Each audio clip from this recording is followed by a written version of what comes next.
Hi there. This week's show is brought to you by the 2010 Glazer County Info Summit, the not-to-be-missed event for information marketers and those people who want to join this great industry. Find out about all the details by clicking on the banner on this page.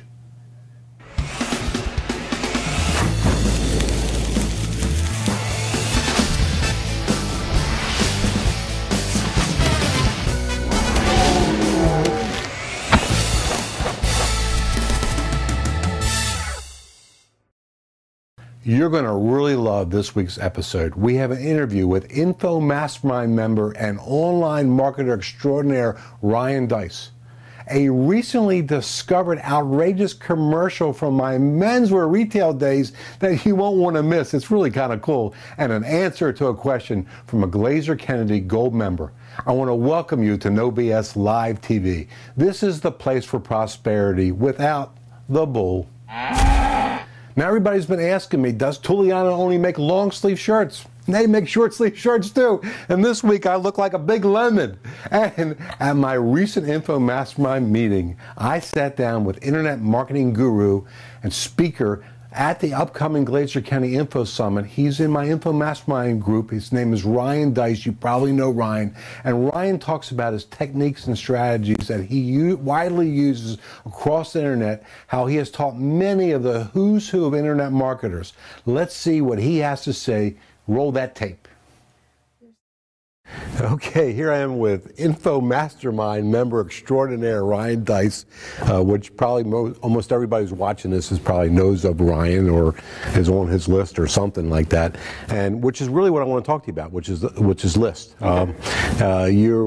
You're in the IM space, and one of the things that we teach at Glazer Kennedy is the whole issue of all the real wealth is in the herd, i.e. the list. Talk about how important the list is for the growth of your business. If we didn't, it's not as much. It's not always just the growth. It's the consistency of being able to, okay, you know, let's go out there and get some money. I mean, it's an overused phrase, but the ATM concept of I can send this email and make some quick money is very accurate. And to have the new promotions and automatically just be able to take it to a list of people that are there ready and willing to buy, it changes the game completely. We've gone into a number of new markets, and I always underestimate the difficulty of that task because I forget how simple and easy it is to launch new products when you have a list. So when we go into new markets and we don't have a list, it's painful, it's brutal, it takes a long time, and we really don't get consistent. We might have some big hits here and there, but we don't get the consistent revenues that can lead to the growth until we build the list. So obviously you're always building your list, and then you're marketing to your list. How much of the whole list thinking strategy what percentage of that time do you put into actual list building / replenishment? For me personally, and where I put, it's 90% list building. When we go into anything, that's where we put, because it's the hardest part. You know, creating content, creating products, back end stuff, that's where you make the money, obviously. But the business thing that drives the business is on the lead generation, the list building, and we spend way more time coming up with new offers and writing copy for offers that are front-end offers that are going to build the list than we do coming up with a sales letter for a $2,000 product, for example. So one of our markets is the currency trading market, and I'll outsource. I'll hire a copywriter to write copy for a $2,000 product, because those are easy to sell, because we're typically going to be selling those to our own list or through affiliates who have their own list. But for the $97 front-end products and the $27 front-end products, where we go out there, I write those, and I'll have really high-end copywriters go and review that or do rewrites for a much lower ticket product, because I mean that's the goal. That's where all of our security comes from. So at our Info Summit in November, we put together a really great bonus day this year. It's called the Herd Building Day. And I put together the best faculty I can think of to actually teach that day. I've got Ryan that's going to be coming there, the unpredictable, always unpredictable Frank Kern's going to join us there. It should be fun. Yep, that should be fun. I'm going to be there talking about offline to online strategies for building a list, and then of course Dan is going to speak about the whole caring of the herd. How do you cultivate the list to want to buy from you more often? My last question to you is this: is putting you on the spot. Mm-hmm. It's a two-part question. The first part is easy. The second part is one question, 9 parts. Yeah, 9 parts.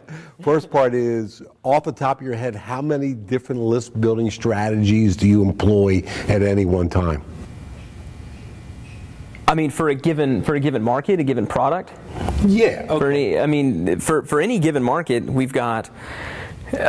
Just in pay-per-click alone, we might have 5 or 6 different front-end offers out there going around, and that's just pay-per-click alone. We rotate, and this is one of the things that I'm going to talk about, is the importance of creating a lot of different offers. But we really have different front-end offers for different sources of traffic. And given the market, there's going to be pay-per-click, there's going to be paid traffic, so it might be banner ads or list rentals, there's going to be affiliates, and all those are going to have their own specific front-ends. Because really, list building comes down to 2 things. It comes down to traffic, and it comes down to offers. And that's it. I mean, there's no real mystery like, how do I build a list? I mean, you have to get traffic to a web page where they have an opportunity to give you their contact information. And so I'm going to talk a lot about the traffic side, because that's what drives most of what we do. So if I put a gun to your head, which I don't do that. Yeah, that's just do that. me. Well, it depends on how you answer the question. But if I put a gun to your head and said to you, if I would be taking away the most important list building strategy that you would not want me to take away, what's the one that if I took away everything else but left you with one, what's the one that you would want me to leave you with? This is going to sound surprising, probably not the one but it would be the media buys, the banner ads, and the list rentals. So the old school.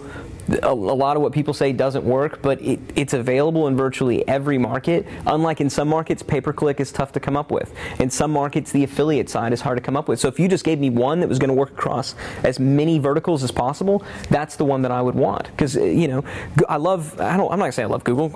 Most of the time I hate Google, but they're a great source of traffic for some markets. They're terrible for others. We can't make it work, and we're good. Affiliates, I love affiliates. You get paid after the fact, and they're sending you their best leads. Wonderful. I love it. And there's a lot of great strategies around that. But when we go into some markets, we don't have any affiliate partners. Right. So the paid traffic is the one I'd want to keep. Yeah, and I know that you're also real good at using social media for list building, so I'm going to have you talk about that a little bit also. And the important thing is, which again is why I really ask you to do this, which is A, you agree to do it for free, and B, which is probably the real reason, if we're being honest. And B, because of the fact that you can show so much diversity. Because most people, when they get up and teach list building, they teach you how to do one thing, and with you it's all about here's 10, 12 things to do. And that comes from being in a lot of different markets and understanding that there's no one thing. And really, even the market that you're in, there's not one single thing that's going to be it. It's got to be 5, 6 different things in a particular market that are going to work. And you got to tap in, figure out what they are. You kind of have to be good at all of them, and be really good at creating the offers that make people want to come in and make people want to give you their name and email address. Because I'll tell you, it's gotten harder. The days of just being able to put up an opt-in form and say, hey, subscribe to my newsletter, they're done. They're over. And if you don't get good at creating lead magnets and other bribes to get people to give them to you that still frame it correctly, because you can come up with these crazy bananas lead magnets that get a lot of people opting in, but they're worthless. They come in misframed. So we're going to talk a lot about that as well, coming up with the right kinds, because that's almost as important as anything else. So. Well, you're going to meet them live at the Info Summit on our herd building day, and at our Info Mastermind meeting, when Ryan speaks, after they finish laughing, they write down everything he says. So, thanks. Thank you. Okay. And as I told you before, this week's episode is brought to you by the 2010 Glazer Kennedy Info Summit. It is the event each year for information marketers and those people who want to jump into this great business that we're all in.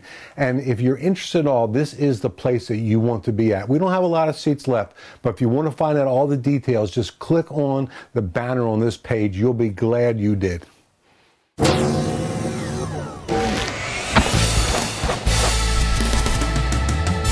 Now, this week's S&D archive is really an archive because we went back and searched. And back when I used to own my men's retail stores, I would throw a twice-a-year huge sale at the local big fairgrounds to clear out all my end-of-season merchandise and make room for the new merchandise that was coming into my stores.